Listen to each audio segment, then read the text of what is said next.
ఈ ప్రాంతానికి ఎంతో చరిత్ర ఉంది. ఈ ప్రాంతాన్ని సువర్ణగిరి అని పిలిచేవారు. అశోకుడి 4వ రాజధాని ఆనాటి సువర్ణగిరి, ఈనాటి జొన్నగిరి. వందల సంవత్సరాల క్రితమే ఈ ప్రాంతం బంగారు రత్నాలతో నిండింది.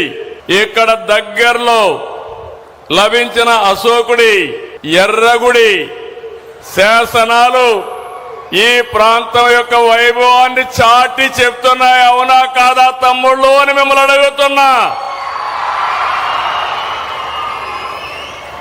రాయలసీమ అంటేనే రతనాల సీమ. శ్రీకృష్ణదేవరాయల కాలంలో సీమలో రతనాలు రాసులుగా పోసి అమ్మేవారు.